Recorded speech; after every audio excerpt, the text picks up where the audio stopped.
going to take now. We've talked about this issue as at Monday, but because the program, you know, had to take a hold yesterday and we're continuing for today, we'll just talk a little bit about it. And that's it's the explosion issue where the FRSC had to monitor tanker drivers with onboard cameras. Of course, we had Chief Godi talk about it, saying that that is not the way to go. The best way is to have a uniform camera on them where they can capture all these things. But, you know, on the long run, thinking about it, you are just at where you are. Most times when this explosion happens, we do not have all this FRSC or even police around there, so it might not necessarily cover what we want to cover. So ahead is Comrade saying that that is the best way to go, having the cameras on board in their tankers, so we can actually see what went wrong. Maybe what went wrong will help us manage the so many explosions, or what went wrong will help us determine how we can pick the right drivers, you know, make sure the tankers are in good shape and everything, to avoid and all the kind of bad road they explore, to actually avoid this tanker explosion. But just to wrap up this topic, which I promised our viewers that we're going to do, I would like to ask, what are your thoughts? Do you actually agree with these onboard cameras, or they should have an uniform camera, or they should do all of those things just to prevent explosion? But before you respond to that, I want to quickly let us know that you can actually be part of the show by you know, calling the number that will be displayed below your screen TV pretty soon. Call the number, or you can send in an SMS to the number displayed below your screen TV and tell us what is your opinion about all the things we'll be discussing today. So Femi, over to you. Yeah, well, I want to say I love to look at things from a very different perspective. The first thing is, I think companies who, because sometimes even though we see names of certain brands printed on these tankers, sometimes they don't own it. Someone probably has a franchise. Oh. So, someone is into logistics, and it's just a middleman. Okay. So it must be all encompassing if we really need to find a solution. So firstly, I think drivers need to be trained. They need to be tracked. There's supposed to be progress reports that you can FRSC ordinary road users like myself can access about the person driving a tanker. Yeah. I see the plate number attached to the tanker, and I'm able to press something to Google, and it gives the information of whoever is driving and how many trips. They do it for pilots. Yes, you're able to know how many flights. So we should begin to look in that direction for tankers. So it's easier to now know, oh, he had done 6 trips in 2 months with no casualty. Oh, we can begin to say certain things about his probably temperament. Maybe he was able to take a stop for the engine to cool down at certain hours. He understands safety precautions. So that aside, secondly, I also think the Tankers Association with their logistic owners and insurance company should come up with a partnership that helps them to put a tracker on their tankers. Now, when certain conditions are spelled out for the, not just, what they do is they insure content. Most times it's only the content that is more valuable than the tanker itself or even the driver. The driver is true. So, but when there's a comprehensive insurance and there are rules, if for this insurance policy to work, that means you must observe A, B, C, D, E, F, G. So then a driver now flouts one of these things, like not taking to precaution, you know, it's obvious that such a driver should be penalized, should be punished. But you see, when there are no strict, when they feel that the owners are more after the contents than their own life or probably their own safety, then they just want to do anything because the guy gets insurance whichever way. But when they understand it's a comprehensive insurance, their life is also important. There are rules that they must keep to get their own side of each bargain. Then you find out that it's easier to get a buy-in from them. But you will see a tanker driver smoking. When you're carrying something as flammable. Yes, and you're still you know, it's obvious because they do such things because they feel they are not involved. The owner is only concerned about the content that they are carrying. Lastly, I also think FRSC, while even the average Nigerian is scared of uniformed personalities, uniformed men, because they tend to overdo most times, but they should, you know, now be more conscious of precautions. You don't stop people because you want to extort them only. You don't stop people because you are looking for faults. You stop people to actually say, oh, how many hours have you been traveling? Oh, I'm going to make you park for 1 hour because you have to make sure that the engine cools down. You don't just make them park because you want to get money out of them. So they must also help Nigerians. Let's see them that if I do not get on the wrong side of the law, I don't have reasons to be afraid of these guys. Not that first instinct that once you see a uniform personnel, you're scared. You're scared because you don't know what they want to do to extort you. So they must help Nigerians to have that confidence in them, to be able to see that they want our safety. Oh, your take for instance, you see me for the first time and say, oh, this is your fire extinguisher. When next I catch you, I will actually penalize you. This is it's going to expire in 3 weeks. You know, they should show concern, not just looking for every means to just extort Nigerians. If we put all of these 3 things I've highlighted in place, I'm very confident that there's going to be that synergy for safety reasons. Yes, and everybody will just sit up. Let me use exactly. that word. Okay, so I have a message right now, and that's because it's responding to the tanker explosion, because we want to move to the next topic. This one says the driver tankers use logistic way, cornering half of the oil. We're talking about safety and oil not exploding, and somebody is telling us about how they corner this oil. But really, does that really happen? Like, how? It does. Oh, really? Yeah, it does. It does. But I thought, I'm trying to understand something. Okay, you're picking something from a depot or something, and you're taking it to where you're supposed to sell. The people you're selling to, which have probably paid, are they not going to confirm if there is this? I know about it so well. So if you're traveling with 33,000 liters, for instance, they'll fill up to like 35 because you get into potholes. There could be a little bit spillover. But these drivers are more concerned about how to now drain some of these things that are supposed to be the fill-ups, yes, so that they make their own cuts. And even if it does, they may end up getting to who they are supposed to supply and will give you good reasonable excuse. See, the road is bad and I'm not responsible. But that is how some of them actually make their own cuts. In all fairness, that's how many of them make their own cuts. That's actually very terrible. But anyways, okay, thank you for that one. I actually thought it was just away from what we're saying, but that means things are happening. Now, something happened on Monday, and of course it has been the talk of the town of the country, is where the police probed officers over harassment of Delta Polytechnic SUG president. Now, there is a video for this one, but I just want to quickly read so we all understand.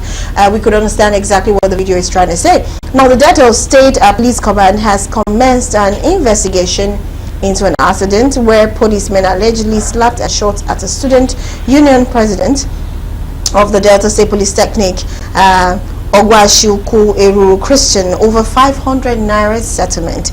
Now, according to the video shared by an ex-user, the SUG president was allegedly approached by the police officer who demanded that he settle them with 500 naira. He was, however, reportedly threatened and physically assaulted when he refused to comply. Now, in one of the videos, the president was heard saying, "You slapped me because I refused to settle you," and on and on and on.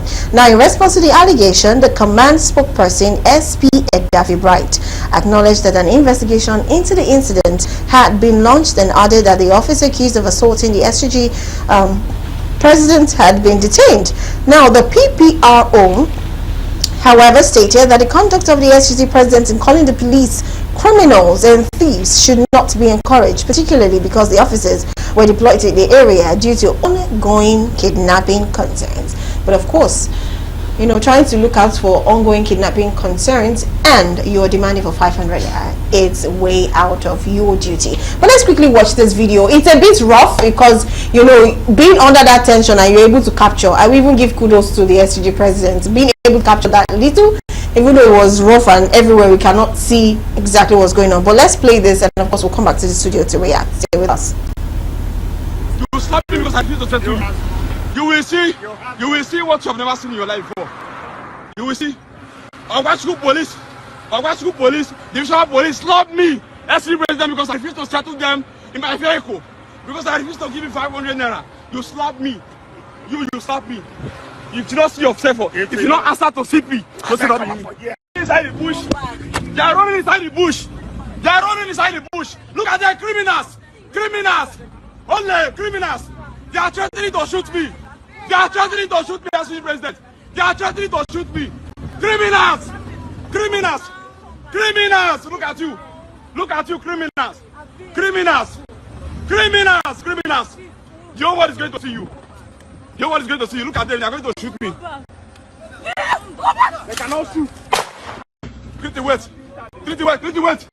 They are shooting at our vehicle. They shot at me.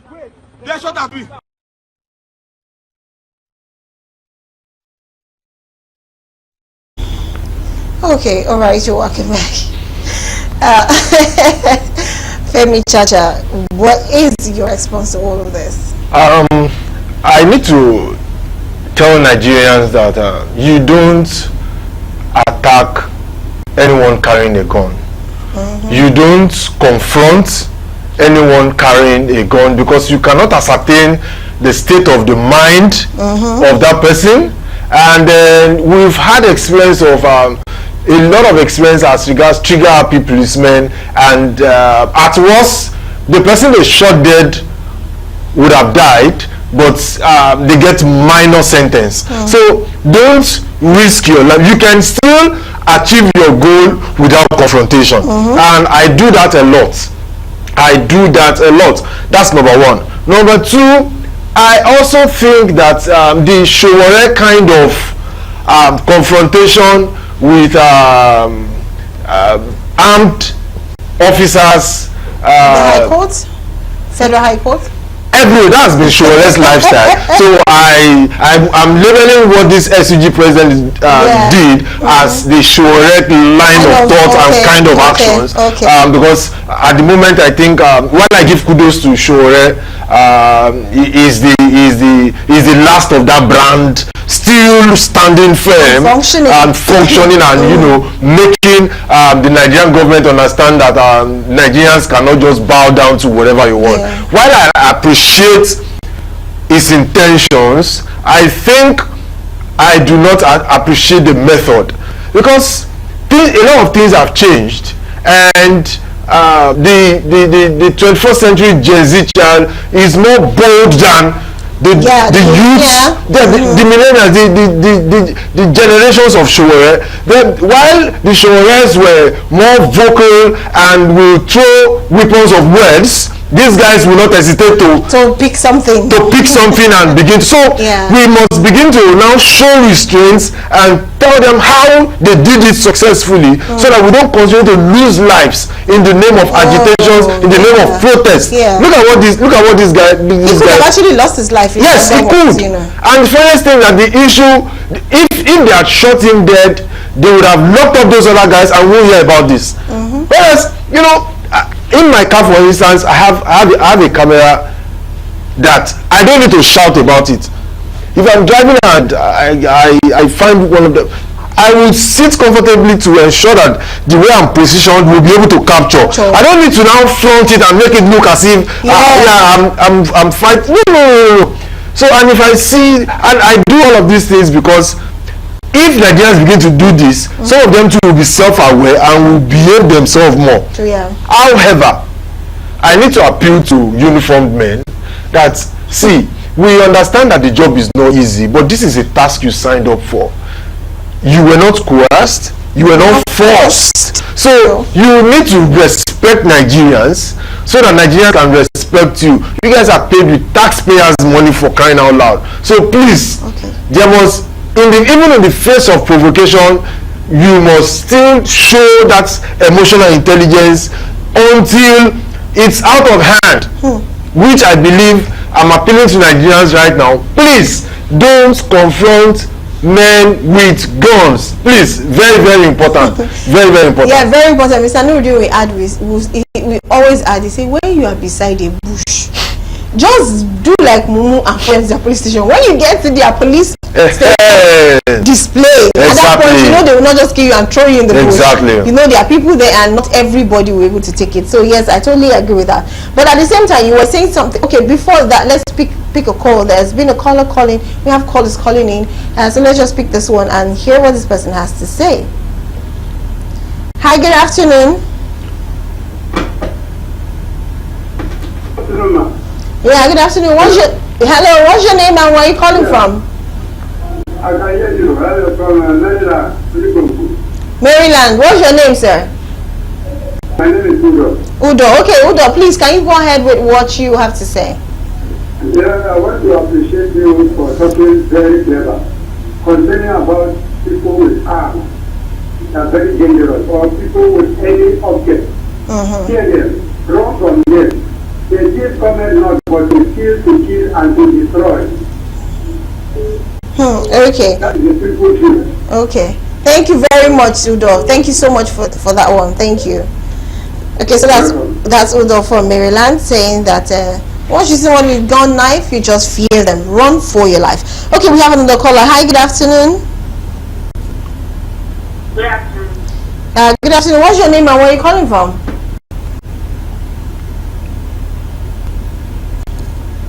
Okay, that call dropped. Anyways, that's okay. I want to say something that at this point you said something, where Mr. Nurudin has said something similar to that. Avoid the bush area, make sure you follow them to the police station and all of that. Now, my question is, they said they were on an assignment to focus on kidnapping. Now, you said, of course, we know we need a lot of orientation when it comes to that policemen. But why is it that the PPRO feels that because, yes, it's wrong, we're not saying that is right, but I feel like even having to address how this policemen have behaved, I feel like you should not even have probably thought about saying that what the guy said, calling them criminals, should not be. Because if we look at the way they have portrayed the running, the coming down again, then shooting probably into the air or towards them, I do not know. That could actually defeats more like a criminal act, because it's like you're running away from something you know is bad, and at the point maybe you now realize that, oh, I'm actually a police officer, why am I running? I just feel that that's what they did, and they came down and start shooting before they actually went back. What is your thought about that? Do you think that was necessary for him to say, or actually they are not acting like criminals, or they are? I really think Nigerians should understand that for every profession, for every average Nigerian, we have the good eggs and we have the bad eggs. Yeah. So Mr. Bright should understand that it's not new for Nigerians to define the entire profession from the perspective of the bad eggs among them.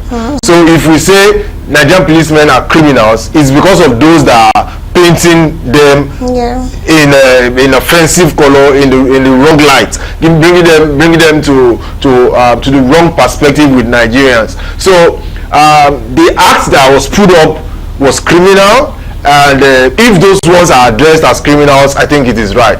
But all the same, very important for Nigerians to be modest, to be courteous, so that you don't meet a trigger-happy policeman and lose your life in the name of freedom of expression. You have to stay alive to be able to fight for your life, please. Okay, very important. So let's quickly pick a caller's message. Let's just hear what they have to say for moving to the next one. Hi, good afternoon. Good afternoon, Madam. Well done. I love your program. I'm Pastor this year. Okay, thank you so much, sir.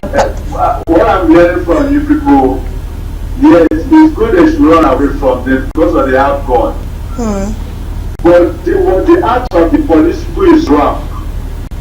Because of 500 naira, they want to destroy life. It's very, very bad. So don't give them action, say they should kill. If their project they now agree, let them live there. And they go their own way. I'm a retired military officer. Oh, okay. Yeah, we don't do it for on duty. If they don't agree, let them go. Many of clean innocent people because of 500. It's very bad. Very bad. It's only in this country, in Nigeria, I can see all this thing happening. In other countries, it doesn't happen like that. So thank you very much. I love what you are doing here. God bless you. Okay, amen. Thank you very much, sir. I'm praying that God should change their man and their character. Okay, thank you very much, sir. But I'd just like to add, I know that it's going to take lots and lots more than prayers. That's my number. That's my number. Pastor, please here. Okay, no problem, sir. Thank you so much, sir. Thank you, sir. Okay, I'm so sorry. I have to cut that. Okay, thank you, Pastor. Now, he said something which is very key and very important, and I love what he said. He said he's a retired military officer, and when you're on duty, you have that, you do not abuse it, which I think is more of the things we've been having from most of our police officers, especially when the videos are out like this. Is more of them abusing their position and their offices. I agree with you, and that's why some of us are scared of state policing and the likes. But nonetheless, I think it's more about many of them getting drunk before duty or during duty, and you know, with intoxication, trying to carry out their duties. You can't expect them to be 100% okay, because they are under intoxication. Yeah, that's the major problem. It's a major problem, honestly. Trust me. And even Mr. Nuri is always saying that he's always saying about, I don't know, I was supposed to ask him about the updates last week because he was going to give us an update. Is that there's a particular, is the RRS officer is always at the on the bridge, Ikeja here, and he's always high or drunk. But anyways, hopefully when he comes next week, we'll be able to have him. Let's pick this last call before we go to our next trending video. Hi, good afternoon. Good afternoon. Okay, Mrs. E. Okay. I'm talking about what happened the last time I traveled to Port Harcourt. The last time you what? I traveled to Port Harcourt. Okay, Port Harcourt. Okay, please go ahead. On our way that day, there's a police on duty. And one woman, pregnant mother, for that matter, she was carrying a sack of rice. The people are asking, we should upload all the property in the car. Oh. We upload everything. The police are not got the rice. They now say they don't allow people to carry rice around. He had to this man waste the rice until the next way. This will happen on the way of police arrest. And the next thing they arrest all of us. For what? And those people are not saying that we follow them to their station. Okay, thank you very much. What do you say about that story?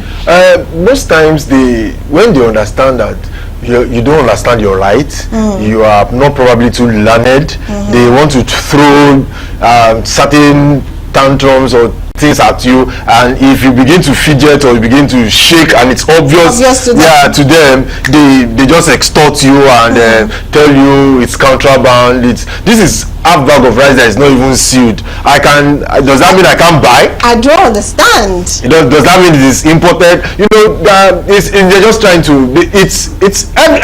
Another Nigerian things like that. They always look for that loophole to actually feast on someone else and take advantage of people. Well, that's so sad. I won't be picking any more calls for now, so let's just go to another training video. And this